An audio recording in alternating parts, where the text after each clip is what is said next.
നമസ്കാരം. മിന്നൂസ് ക്യുക്യൂസീനിലേക്ക് എല്ലാവർക്കും വീണ്ടും സ്വാഗതം. എല്ലാവർക്കും എൻ്റെ ഹൃദയം നിറഞ്ഞ ദീപാവലി ആശംസകൾ. ഇന്ന് ഞാനൊരു ദീപാവലി സ്പെഷ്യൽ റെസിപ്പി ആയിട്ടാണ് വന്നിരിക്കുന്നത്. സാധാരണ ദീപാവലി എന്ന് പറയുമ്പോൾ നമുക്ക് ഓർമ്മ വരുന്നത് സ്വീറ്റ് റെസിപ്പീസിനെ കുറിച്ചാണ്. പക്ഷേ നമ്മളിവിടെ ഇന്നൊരു എരിവുള്ള ഒരു സ്നാക്ക് റെസിപ്പി ആയിട്ടാണ് വന്നിരിക്കുന്നത്. സൂജി ട്വിസ്റ്റേഴ്സ് അല്ലെങ്കിൽ റവ ട്വിസ്റ്റേഴ്സ് എന്ന് പറയുന്ന ഒരു സ്നാക്ക് റെസിപ്പി. അപ്പോൾ നമുക്കതെങ്ങനെയാണ് ചെയ്യുന്നതെന്ന് നോക്കാം. അതിനു മുമ്പ് എൻ്റെ വീഡിയോസ് ആദ്യമായിട്ട് കാണുന്നവരുണ്ടെങ്കിൽ എൻ്റെ വീഡിയോസ് ലൈക്ക് ചെയ്യുക, ഷെയർ ചെയ്യുക, എൻ്റെ ചാനൽ സബ്സ്ക്രൈബ് ചെയ്യുക. നമുക്ക് വീഡിയോയിലേക്ക് പോകാം. അപ്പോൾ സൂജി ട്വിസ്റ്റേഴ്സ് ഉണ്ടാക്കാൻ വേണ്ടിയിട്ട് ഞാനിവിടെ ഒരു കപ്പ്, അതായത് 240 ml ഒരു കപ്പ് സൂജി നമ്മുടെ റവ എടുത്തു വെച്ചിട്ടുണ്ട്. ഇത് നമുക്കൊരു മിക്സിയുടെ ജാറിനകത്തേക്ക് ഇടാം. ഇതിൻ്റെ കൂട്ടത്തിൽ തന്നെ നമുക്ക് എരിവിനനുസരിച്ചുള്ള നമ്മുടെ ഡ്രൈഡ് റെഡ് ചില്ലി, ഉണക്കമുളകും കൂടെ നമുക്കിതിനകത്തേക്ക് ചേർത്ത് കൊടുക്കാം. ഞാനിപ്പോൾ 1, 2, 3 എണ്ണം ചേർക്കുന്നുണ്ട്. നിങ്ങൾ നിങ്ങളുടെ എരിവിനനുസരിച്ച് ഉണക്കമുളക് ഇതിനകത്തേക്ക് നമുക്ക് പൊട്ടിച്ചിട്ട് കൊടുക്കാം. പിന്നെ ഞാൻ ഇതിനകത്ത് ഇതിപ്പം ഞാൻ ഉണക്കമുളക് ചേർക്കുന്നതിൻ്റെ കാര്യം എൻ്റെ കയ്യിൽ ചില്ലി ഫ്ലേക്സ് ഇല്ലായിരുന്നു. അതുകൊണ്ടാണ് ഞാൻ ഉണക്കമുളക് ഇങ്ങനെ ചേർക്കുന്നത്. നിങ്ങളുടെ കയ്യിൽ ചില്ലി ഫ്ലേക്സ് ആയിട്ടുണ്ടെങ്കിൽ ജസ്റ്റ് നമ്മുടെ റവ മാത്രം ഒന്ന് മിക്സിക്കകത്തിട്ട് പൊടിച്ച് വെച്ച് ചില്ലി ഫ്ലേക്സ് ഒരു 1-1.5 ടീസ്പൂണോളം ചില്ലി ഫ്ലേക്സ് ചേർത്താലും മതി. ഇതിപ്പോൾ ഞാനൊന്ന് പൊടിച്ചെടുത്തോണ്ട് വന്നിട്ടുണ്ട്. അതൊരു ബൗളിലേക്ക് ഇടുക. എന്നിട്ട് നമുക്ക് ഇതിനകത്തേക്ക് കുറച്ച് പൊടികളൊക്കെ ചേർത്ത് കൊടുക്കാം. അപ്പം ആദ്യം തന്നെ ഞാൻ ചേർക്കുന്നത്, ഇതിനകത്ത് കുറച്ച് കുരുമുളക് ചേർക്കണം. കുരുമുളക് പൊടിയായിട്ടോ ചതച്ച കുരുമുളകായിട്ടോ ഒരു 1/2 ടീസ്പൂൺ, അല്ലെങ്കിൽ 1 ടീസ്പൂൺ കുരുമുളക് ചേർത്ത് കൊടുക്കുക. ഞാൻ ചതച്ച കുരുമുളകാണ് ചേർത്തത്. പിന്നെ ആവശ്യത്തിന് ഉപ്പ് ചേർത്ത് കൊടുക്കുക. പിന്നെ ഞാൻ ചേർക്കുന്നത് 1/2 ടീസ്പൂൺ ചാട്ട് മസാലയാണ്. അത് നിങ്ങൾക്ക് ഇഷ്ടമാണെങ്കിൽ ചേർക്കുക, അല്ലെങ്കിൽ അവോയ്ഡ് ചെയ്യുക. പിന്നെ നമുക്കിതൊന്ന് ഇതൊന്ന് കുഴച്ചെടുക്കണം. അതിന് മുമ്പ് ഇതിനകത്ത് നമുക്ക് ചേർക്കേണ്ടത് നെയ്യാണ്.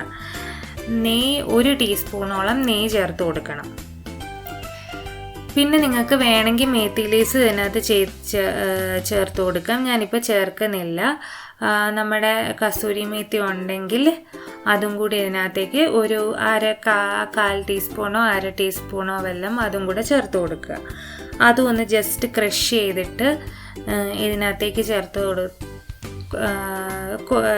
ഇഷ്ടമുള്ളവർ അങ്ങനെ ചേർത്ത് കൊടുക്കുക. ഇപ്പം നമുക്ക് ഇതിനകത്തേക്ക് 1 ടീസ്പൂൺ നെയ്യ് ചേർത്ത് കൊടുക്കാം.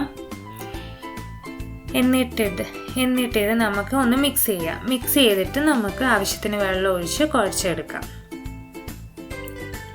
വെള്ളത്തിൻ്റെ കണക്ക് എന്ന് പറയുന്നത് ഓരോ നോക്കി ആ ഒരു പാകത്തിന് ചെയ്യുക.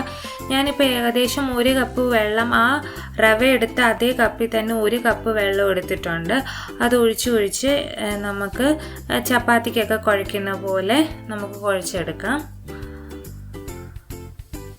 ഒരു സോഫ്റ്റായിട്ടുള്ള ഒരു മാവ് കിട്ടണം, അത്രയേ ഉള്ളൂ. നമുക്ക് അങ്ങനെ കുഴച്ചെടുക്കാം. ഞാനിപ്പോൾ ഏകദേശം 3/4 കപ്പ് വെള്ളം ഉപയോഗിച്ചിട്ടുണ്ട്. ഇനി ഇതിൻ്റെ മുകളിലേക്ക് ശകല ഓയിൽ ഒഴിച്ച് ഒന്ന് പുരട്ടിയിട്ട് നമുക്കിതൊരു 20 മിനിറ്റോളം അടച്ച് വെക്കാം. ഒരു ശകല ഓയിൽ ഒഴിച്ചാൽ മതി. ഓയിൽ ഒഴിച്ച് അതിൻ്റെ ചുറ്റും ഒന്ന് തൂത്തതിന് ശേഷം നമുക്കിത് ഒന്ന് അടച്ചു വെക്കാം. അടച്ചു വെച്ച് 20 മിനിറ്റിന് ശേഷം നമുക്കിത് തുറന്ന് ബാക്കി കാര്യങ്ങൾ നമ്മൾ ആ ട്വിസ്റ്റേഴ്സിൻ്റെ ഷേപ്പിൽ ആക്കിയെടുക്കാം. അപ്പോൾ ഇത് അടച്ചിരിക്കട്ടെ 20 മിനിറ്റ്. ഇപ്പോൾ 20 മിനിറ്റ് കഴിഞ്ഞിട്ടുണ്ട്. ഇനിയിപ്പം നമുക്ക് ആ ഒരു രീതിയിലാക്കി എടുക്കണമല്ലോ. അപ്പം ആദ്യം നമുക്ക് ഇതൊന്ന് കുഴച്ച് ഒന്ന് സോഫ്റ്റ് ആക്കി എടുക്കാം. ഒത്തിരി വേണ്ട, ഇച്ചിരി ഒന്ന് കുഴച്ചെടുത്താൽ മതി. എന്നിട്ട് നമുക്കൊരു ഫോർക്ക് എടുത്ത് അതിലേക്ക് ശകലം ഓയിൽ പുരട്ടാം. ശകലം ഓയിൽ പുരട്ടിയിട്ട് നമുക്കിതിനകത്തുനിന്ന് ഒരു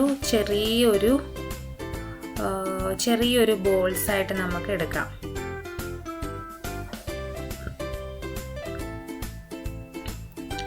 ചെറിയൊരു ബോൾസായിട്ട് എടുത്തിട്ട് നമുക്ക് നമ്മുടെ ഈ ഫോർക്കിൻ്റെ മുകളിലേക്ക് ഇത് വെച്ച് കൊടുക്കണം.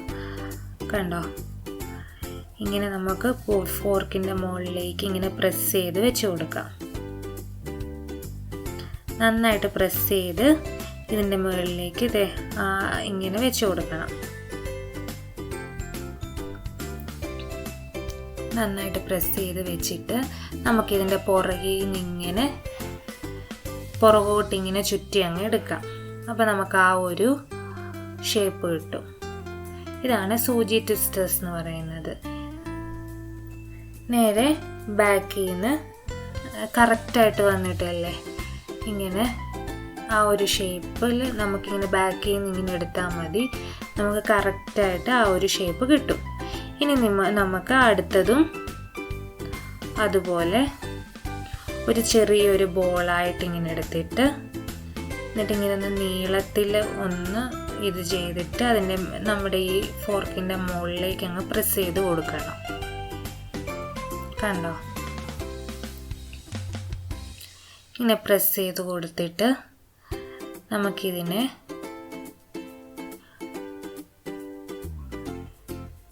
നന്നായിട്ട് പ്രസ് ചെയ്ത് കൊടുത്തിട്ട് ഇതിനെ ഇങ്ങനെ ബാക്കിൽ നിന്ന് ഇതിങ്ങനെ ട്വിസ്റ്റ് ചെയ്തെടുക്കാം. കണ്ടോ, അങ്ങനെ നമുക്ക് എല്ലാം നമുക്ക് അതുപോലെ ബോൾസാക്കി എടുക്കാം. ഇപ്പം ഞാൻ എല്ലാം അങ്ങനെ ചെയ്ത് വെച്ചിട്ടുണ്ട്. ഇനി ലാസ്റ്റ് ഒരെണ്ണം കൂടെ ഉള്ളൂ. 1 കപ്പ് റവയെന്ന് ഒത്തിരി ഒന്നുമില്ല, കുറച്ച് എണ്ണ കിട്ടിയിട്ടുള്ളൂ. ഒരുപാട് എണ്ണ ഒന്നും കിട്ടിയിട്ടില്ല, ഇത്രയും കിട്ടിയിട്ടുണ്ട്. ഈ ഒരു രീതിക്ക് നമുക്ക് കിട്ടും. ഇനി നമുക്ക് ഒരു കടായിലേക്ക് സൺഫ്ലവർ ഓയിൽ ഒഴിച്ചിട്ട് നമുക്കിത് എണ്ണ ചൂടായതിന് ശേഷം നന്നായിട്ട് ഫ്രൈ ചെയ്തെടുക്കാം. സാധാരണ എല്ലാം ഫ്രൈ ചെയ്യുന്ന പോലെ നമുക്കിത് നന്നായിട്ട് മൂപ്പിച്ചതിന് ശേഷം ഫ്രൈ ചെയ്തെടുക്കാം.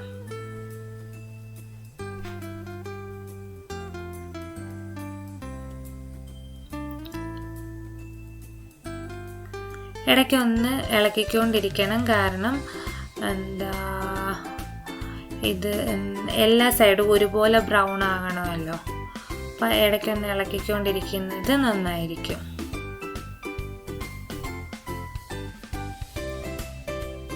ഇപ്പം ഏകദേശം നല്ല ഒരു ബ്രൗൺ ഷെയ്ഡ്, ഒരു ഗോൾഡൻ ബ്രൗൺ ഷെയ്ഡ് വന്നിട്ടുണ്ട്. ഇനി നമുക്കിത് എണ്ണയ്ക്കകത്തുനിന്ന് കോരി മാറ്റാം. ഇത് റവയായതുകൊണ്ട് നല്ല ക്രിസ്പി ആയിട്ടുള്ളൊരു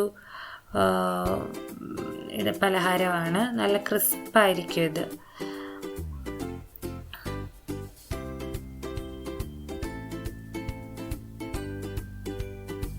കണ്ടോ,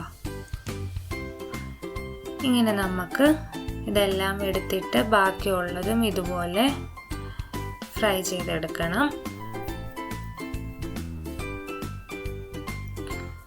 ബാക്കിയുള്ളതും എണ്ണയ്ക്കകത്തിട്ട് നമുക്ക് ഇതുപോലെ ഫ്രൈ ചെയ്തെടുക്കാം.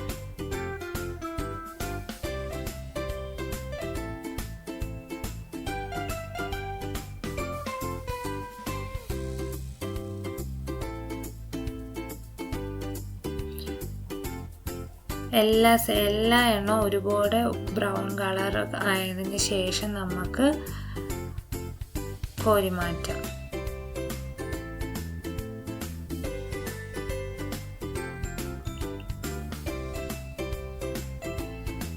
ഇപ്പം എല്ലാം ആയിട്ടുണ്ട്.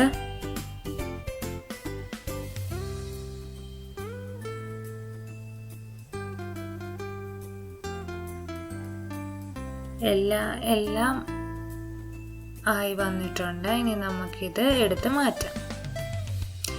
ഇത്രയേ ഉള്ളൂ. ഇങ്ങനെ ഈ ഒരു ഷേപ്പിലുള്ള ഈ ഒരു സ്നാക്ക് എന്ന് പറയുന്നത് വളരെ എളുപ്പത്തിൽ നമുക്ക് തയ്യാറാക്കിയെടുക്കാൻ പറ്റും. എല്ലാവർക്കും എൻ്റെ ഈ ദീപാവലി സ്പെഷ്യൽ സൂജി ട്വിസ്റ്റേഴ്സിന് റെസിപ്പി ഇഷ്ടപ്പെട്ടെന്ന് പ്രതീക്ഷിക്കുന്നു. ഇഷ്ടപ്പെട്ടെങ്കിൽ എൻ്റെ വീഡിയോസ് ലൈക്ക് ചെയ്യുക, ഷെയർ ചെയ്യുക, എൻ്റെ ചാനൽ സബ്സ്ക്രൈബ് ചെയ്യുക. ഇനി വീണ്ടും അടുത്തൊരു റെസിപ്പി ആയിട്ട് വരുന്നിടം വരെ താങ്ക് യു സോ മച്ച്.